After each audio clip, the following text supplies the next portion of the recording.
ಸರ್ಕಾರಿ ಮತ್ತು ಅನುದಾನಿತ ಶಾಲೆಗಳಲ್ಲಿನ 1ರಿಂದ 10ನೇ ತರಗತಿವರೆಗಿನ ವಿದ್ಯಾರ್ಥಿಗಳಿಗೆ ಪೂರಕ ಪೌಷ್ಟಿಕ ಆಹಾರವಾಗಿ ಬಿಸಿ ಹಾಲಿನೊಂದಿಗೆ ಮಿಶ್ರಣಗೊಳಿಸಿಕೊಡಬಹುದಾದ ರಾಗಿ ಹೆಲ್ತ್ ಮಿಕ್ಸ್ ವಿತರಣಾ ಕಾರ್ಯಕ್ರಮಕ್ಕೆ ಚಾಲನೆ ನೀಡಲಾಯಿತು. ಚನ್ನಗಿರಿ ಮತಕ್ಷೇತ್ರದ ಇಟ್ಟಗಿ ಗ್ರಾಮದ ಉನ್ನತೀಕರಿಸಿದ ಸರ್ಕಾರಿ ಹಿರಿಯ ಪ್ರಾಥಮಿಕ ಶಾಲೆಯಲ್ಲಿ ತಾಲೂಕು ಮಟ್ಟದ ಕಾರ್ಯಕ್ರಮವನ್ನು ಕ್ಷೇತ್ರದ ಜನಪ್ರಿಯ ಶಾಸಕ ಬಸವರಾಜು ಬಿ ಶಿವಗಂಗಾ ಉದ್ಘಾಟಿಸಿದರು.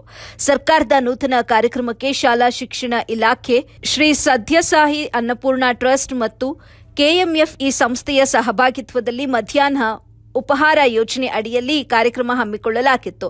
ಕಾರ್ಯಕ್ರಮದಲ್ಲಿ ವಿದ್ಯಾರ್ಥಿಗಳಿಗೆ ರಾಗಿ ಮಾಲ್ಟ್ ಅನ್ನು ವಿತರಣೆ ಮಾಡುವುದರ ಮೂಲಕ ಚಾಲನೆ ನೀಡಿದರು. ಕಾರ್ಯಕ್ರಮದಲ್ಲಿ ಕ್ಷೇತ್ರ ಶಿಕ್ಷಣಾಧಿಕಾರಿ ಎಲ್ ಜಯಪ್ಪ ಹಾಗೂ ವಿದ್ಯಾರ್ಥಿಗಳು, ಶಿಕ್ಷಕರು, ಪಕ್ಷದ ಮುಖಂಡರು, ಗ್ರಾಮ ಪಂಚಾಯಿತಿ ಸದಸ್ಯರು ಮತ್ತು ಹೆಚ್ಚಿನ ಸಂಖ್ಯೆಯಲ್ಲಿ ಭಾಗವಹಿಸಿದ್ರು.